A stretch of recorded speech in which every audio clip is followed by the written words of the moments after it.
Hi hello welcome to Yuva's kitchen. Yuva's கிச்சனில் இன்றைக்கி நம்ம என்ன செய்ய போகிறோம் அப்படின்னா ஒயிட் பஹாரா ரைஸ் தான். இந்த ரைஸ் வந்துட்டு ரொம்ப சீக்கிரமாக செஞ்சு முடிச்சிடலாங்க, அதிகமாக டைம் எடுக்காது. இது எப்படி செய்யலான்றதை பார்க்கலாம் வாங்க. ஃபஸ்ட்டு இதுக்கு தேவையான பொருளெல்லாம் பார்த்துக்குவோம்.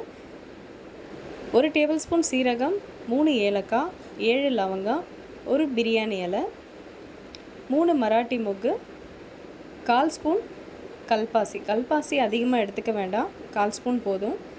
அது கொஞ்சம் கசப்பாக இருக்கும் அதிகமாக சேர்த்துக்கிட்டிங்கன்னா, அதனால் நான் 1/4 ஸ்பூன் தான் எடுத்திருக்கேன். ஒரு அன்னாசிப்பூ, ஜாதிபத்திரி இல்லைனாலும் பரவாயில்ல, அது ஒரு ஃப்ளேவருக்காக தான்.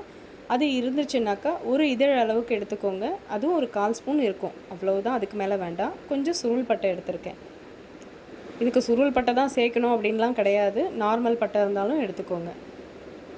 அரைக்கட்டு கொத்தமல்லி, அரைக்கட்டு புதினா, ரெண்டையுமே நல்லா மண் போகிற அளவுக்கு க்ளீன் பண்ணிவிட்டு எடுத்து வச்சுருக்கேன். இந்த சாப்பாட்டுக்கு நம்ம எக்ஸ்ட்ரா காரம் மிளகாத்தூள் எதுவும் சேர்க்க போகிறதில்ல, வெறும் 7 பச்சை மிளகாய் மட்டும்தான் எடுத்திருக்கேன். பச்சை மிளகாய் அதிகமாக இருந்தால் நீங்கள் கம்மி பண்ணிக்கோங்க. நான் 3 கப் அளவுக்கு அரிசி எடுத்திருக்கேன், அதனால் 1/4 கிலோக்கும் கொஞ்சம் கம்மியாக வெங்காயம் எடுத்திருக்கேன். பெரிய வெங்காயம் தான், அதை எடுத்து இந்த மாதிரி நீல வாக்கில் கட் பண்ணி வச்சுருக்கேன். 2 தக்காளி மீடியம் சைஸ் எடுத்துக்கலாம். தக்காளி இப்போ சேர்க்க போகிறதில்ல, அதை நம்ம கடைசியாக தான் சேர்க்க போகிறோம். அதையும் நீல வாக்கில் கட் பண்ணி வச்சுக்கோங்க. 3 டேபிள் ஸ்பூன் அளவுக்கு இஞ்சி பூண்டு பேஸ்ட் எடுத்திருக்கேன். இப்போ ஸ்டவ் பற்ற வச்சு ஒரு குக்கரை வச்சுக்கலாம். 50 கிராம் ரீஃபைண்ட் ஆயில், 50 கிராம் நெய் சேர்த்துருக்கேன். உங்களுக்கு நெய் மட்டுமே சேர்க்கணும் அப்படின்னா 100 கிராம் அளவுக்கு நெய் சேர்த்துக்கோங்க, ரொம்பவே சூப்பராக இருக்கும். இப்போ இந்த எண்ணெய் காஞ்சதுக்கப்புறமா நம்ம எடுத்து வச்சுருக்க எல்லா பொருளையும், அதாவது தாளிக்கு எடுத்து வச்சுருக்க பொருளை ஒவ்வொன்றா நம்ம சேர்த்துக்கலாம். பட்டை, சீரகம், அன்னாசிப்பூ, ஜாதிபத்திரி, ஒரு பிரியாணி இலை ரொம்ப நீளமாக இருந்ததுனால அதை நான் 2ஆக கட் பண்ணி சேர்த்துருக்கேன். நான் ஒரு இலை சொல்லிவிட்டு 2 இலை சேர்க்குறேன் அப்படின்ற மாதிரி நினச்சிக்காதீங்க, அது ஒன்று தான்.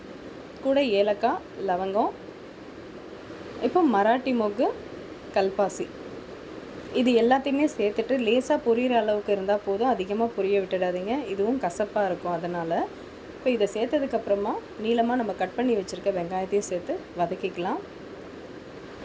இப்போ வெங்காயம் ஓரளவுக்கு வதங்கட்டும், இது கூட பச்சை மிளகா சேர்த்துக்கலாம். இப்போ வெங்காயம் கட் பண்ணும்போது ஒரு சிலருக்கு கண்ணுலேருந்து தண்ணி வரும், அந்த மாதிரி வரக்கூடாது அப்படின்னா ஒரு சிலர் என்ன பண்ணுவாங்கன்னா தோல் உரிச்சிட்டு தண்ணியில் போட்டு வச்சுட்டு அதுக்கப்புறம் கட் பண்ணுவாங்க. அந்த மாதிரி நீங்கள் கட் பண்ணும்போது அதோடய டேஸ்ட்டு மொத்தமாகவே போயிடும்.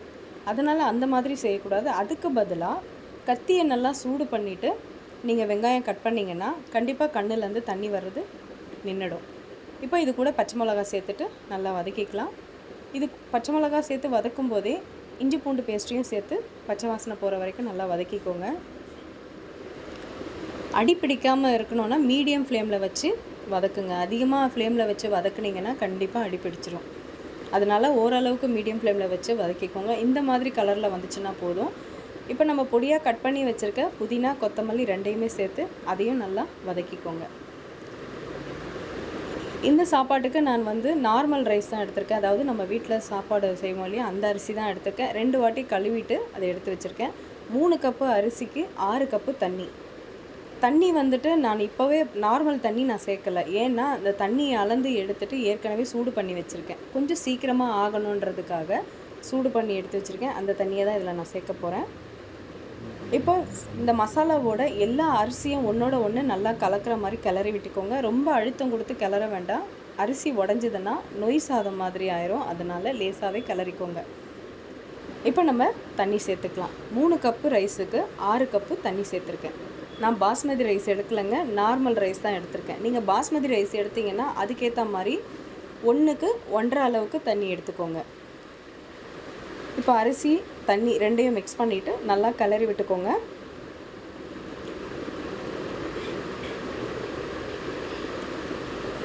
பாஸ்மதி ரைஸை விட இந்த ரைஸில் நீங்கள் சமைச்சு பாருங்கள், ரொம்ப சூப்பராக இருக்கும். இப்போ 1 கப் அளவுக்கு தயிர் எடுத்திருக்கேன். தயிர் வேண்டாம் அப்படின்னா நீங்கள் ஸ்கிப் பண்ணிக்கோங்க. தயிர் ஒரு ஃப்ளேவருக்காக தான் சேர்த்துக்கிறது, வேண்டான்னாலும் நீங்கள் ஸ்கிப் பண்ணிக்கலாம் தாராளமாக. இப்போ தயிரையும் சேர்த்து நல்லா கிளறிட்டு இதுக்கு தேவையான அளவுக்கு உப்பு சேர்த்துக்கலாம்.